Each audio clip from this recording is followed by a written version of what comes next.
Hello! అందరికీ నమస్కారం. ఎలా ఉన్నారు అందరూ? నేనైతే చాలా బాగున్నాను. మీ అందరూ కూడా బాగున్నారని అనుకుంటున్నాను. మీకు కనుక నా వీడియోస్ నచ్చుతున్నాయి అనుకుంటే please consider subscribing to my channel and welcome to mini vlog.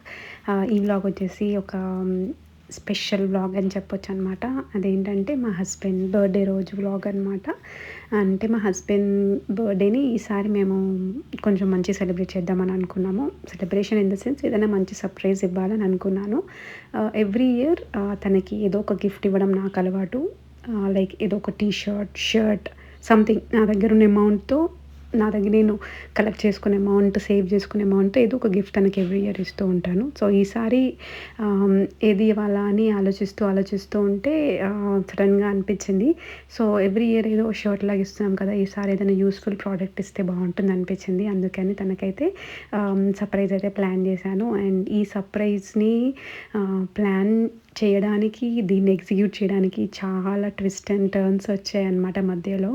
And అవుతదా? కాదా? అని ఒక డైలమాలో అయితే నేను అయితే ఇది చేశాను. Finally after all those struggles మొత్తానికైతే నేనైతే గిఫ్ట్ అయితే తీసేసుకున్నాననమాట. అండ్ ఈ గిఫ్ట్ వచ్చేసి మా ఆయనకి చాలా రోజుల నుంచి ఒక ప్రోడక్ట్‌ని కొనుక్కోవాలనుకుంటున్నాడు. బట్ కొనుక్కోవట్లేదు. సో, అట్లా ఫోన్ అదేంటి అంటే మొబైల్ ఫోన్. తనది ఫోన్ కొని ఆల్మోస్ట్ 5 ఇయర్స్ అయిపోయింది. అండ్ స్టిల్ తనే అదే వాడుతున్నాడు. సరే ఈసారి ఏదైనా యూనిక్‌గా గిఫ్ట్ ఇద్దామా అని ఆలోచించినప్పుడు నాకు ఫోన్ ఎందుకు ఇయ్యొద్దు అనిపించింది. అండ్ ఆఫ్‌కోర్స్ అది నాకు చాలా పెద్ద బడ్జెటే. బట్ స్టిల్ అందరి హెల్ప్‌తో అయితే నేను ఇది పాసిబుల్ అయ్యేలా చేశాను. అండ్ ఈ ప్రాసెస్‌లో నాకు హెల్ప్ చేసిన వాళ్ళందరికీ థ్యాంక్ యూ సో మచ్. ఎందుకంటే వాళ్ళ హెల్ప్ లేకపోతే ఇది పాసిబుల్ అయ్యేదే కాదు. I know that. Thank you so much అందరికీ, నాకు ఎవరెవరైతే సపోర్ట్ చేశారు, హెల్ప్ చేశారు అందరికీ thank you so much. And మేము ఈ మొబైలే ఎందుకు తీసుకోవాలనుకున్నాము అనంటే మా బడ్జెట్ చాలా తక్కువ. ఎందుకంటే మా ఆయన కాస్ట్లీ ఫోన్స్ వాడరు. ఆయన వాడే ఫోను చాలా తక్కువ ఉంటది. 20, 30 రేంజ్‌లోనే వాడాలని ఫిక్స్ అయ్యి ఉంటారనమాట. ఎందుకంటే మొబైల్ అనేది అంత యూజ్‌ఫుల్ కాదు తనకి. జస్ట్ ఆఫీస్‌లో లాగిన్స్ చేసుకోవడానికి, ఇన్‌స్టా కాల్స్ మాట్లాడడానికి మాత్రమే యూజ్ చేస్తాడు. అందుకని తనకైతే ఎక్కువ బడ్జెట్ పెట్టి ఫోన్ కొనుక్కోవడం అస్సలు ఇష్టం ఉండదు. అందుకని తన బడ్జెట్‌లో నా దగ్గర ఉన్న అమౌంట్‌లో ఏది బెస్ట్ అని 2, 3 డేస్ అట్లా మేము మొత్తం రీసెర్చ్ చేసి లాస్ట్‌కైతే మోటో ఫోన్ తీసుకున్నాము. ఇది మోటో 60 ఫ్యూజన్ అండ్ ఇదొచ్చేసి నాకు 22 చేంజ్ అట్లయితే పడింది. అండ్ మొబైల్ క్లారిటీ అంత బావుంది ఫోను. కెమెరా క్లారిటీ అయితే చాలా బా అనిపించింది నాకు. అట్లా సర్ప్రైజ్ అయితే ఇచ్చేసి మేము నెక్స్ట్ టెంపుల్‌కైతే స్టార్ట్ అయిపోయాము. మేము బల్కంపేట ఎల్లమ్మ టెంపుల్‌కైతే వెళ్ళాము. ఈ టెంపుల్‌కి నేను చాలా రోజుల నుంచి వెళ్దాం అనుకుంటున్నా. బట్ కుదరలేదు. ఫైనల్లీ ఇవాళ అకేషన్ కదా! అట్లనే వెళ్ళేసి వస్తే బావుంటుంది కదా అనిపించింది. అందుకనైతే టెంపుల్‌కైతే స్టార్ట్ అయ్యాము. మేము టెంపుల్‌కి రీచ్ అయ్యేసరికి 1:25 అయింది. టెంపుల్ 1:00కే క్లోజ్ అంట. అంటే ఫ్రైడే అండ్ సండే మాత్రం 24/7 ఉంటదంట. అంటే ఎప్పుడైనా వెళ్ళొచ్చు దర్శనానికి. బట్ మేబీ రిమైనింగ్ డేస్‌లో 1:00కి క్లోజ్ చేసి మళ్ళీ 3:00కి ఓపెన్ చేస్తారంట. సో, మేము 1:25 అయింది వెళ్ళేసరికి. టెంపుల్ క్లోజ్ అయిపోయిందనమాట. ఇంకేం చేయాలో అర్థం కాలే. బట్ అంత దూరం వెళ్ళి దర్శనం చేసుకోకుండా అయితే రాలేం కదా! అందుకని అక్కడే కూర్చొని టైమ్ పాస్ చేసి కొంచెం అటు ఇటు తిరిగి మొత్తానికైతే దర్శనం అయితే చేసుకున్నాము. దర్శనం అయితే చాలా బా జరిగింది. ఎందుకంటే 3:00కి టెంపుల్ ఓపెన్ అవ్వగానే వెళ్ళాము. అస్సలు రష్షే లేదు. చాలా ఖాళీగా ఉంది గుడి.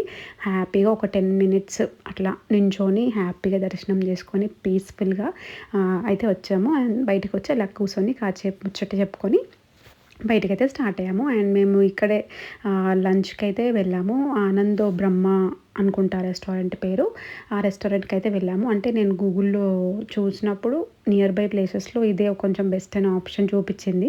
కానీ అక్కడికెళ్ళాక నాకు అస్సలు ఫుడ్ నచ్చలేదు. అండ్ వెయిటింగ్ టైమ్ అయితే చాలా ఘోరంగా ఉంది. టేబుల్ రావడానికి మేబీ లంచ్ టైమ్ వల్లనో ఏమో తెలీదు. వీకెండ్ ఏమో తెలీదు కానీ అసలు వెయిటింగ్ టైమ్ అయితే చాలా ఘోరంగా ఉందనమాట. అండ్ ఫుడ్ కూడా బిలో యావరేజ్ అంత సూపర్‌గా అయితే నాకు అనిపియలేదు.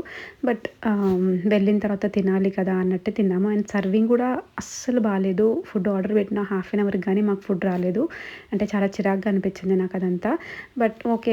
వెళ్ళాలి, తినాలి అన్నట్లు వెళ్ళి తినేసాము. అట్లా తినేసి మళ్ళీ రిటర్న్ అవుతూ ఉంటే మధ్యలో ట్యాంక్ బండ్ దగ్గర ఆగామనమాట కాసేపు.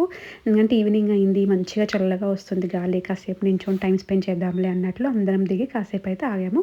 ట్యాంక్ బండ్‌కెళ్ళాక మెయిన్‌గా చేయాల్సింది ఏంటి? ఐస్ క్రీమ్ కొనుక్కొని తినడం. సో, అదే మేము కూడా చేసామనమాట. ఎందుకంటే ఆల్రెడీ హెవీగా అక్కడ లంచ్ చేసి వచ్చాం కాబట్టి ఏదన్నా కడుపులో డెజర్ట్ లాగా తింటే బావుంటదన్నట్లు ఐస్ క్రీమ్ అయితే కొనుక్కొని తినేసాము. మేము ఐస్ క్రీమ్ కొనుక్కొని తిందామని స్టార్ట్ చేసి తినే లోపల వర్షం వచ్చేసింది. ఇంకేం చేస్తాం? కారెక్కి ఇంటికొచ్చేసామనమాట గమ్మున. ఇంటికొచ్చిన తర్వాత ఇంకా చిన్నగా ఇంట్లో కేక్ కటింగ్ అది చేసేసి నైట్ డిన్నర్ ప్రిపేర్ చేసుకొని తినేసి అయితే పడుకున్నాం. ఇది అనమాట మా ఆయన బర్త్‌డే మినీ వ్లాగ్. హోప్ ఈ వీడియో మీ అందరికీ నచ్చుతుందనుకుంటున్నాను. అండ్ ఈ వీడియో నాకు చాలా స్పెషల్. అంటే మనం ఎవరికైనా ఒక సర్ప్రైజ్ ఇచ్చి, వాళ్ళు ఆ సర్ప్రైజ్‌ని ఫీల్ అవుతే అది చూడడం ఎంతో బావుంటది కదా! ఆ ఫీలింగ్ నాకు ఆ రోజు అనిపించిందనమాట. ఓకే. నేను పడ్డ కష్టానికి ఓకే. ఇది వర్త్ అని అనిపించిందది. So, that's it. Thank you so much for watching this video. Hope మీ అందరికీ ఈ వీడియో నచ్చిందనుకుంటాను. నచ్చితే లైక్ చేయండి, షేర్ చేయండి. నా ఛానల్‌కి సబ్స్క్రైబ్ చేసుకోండి.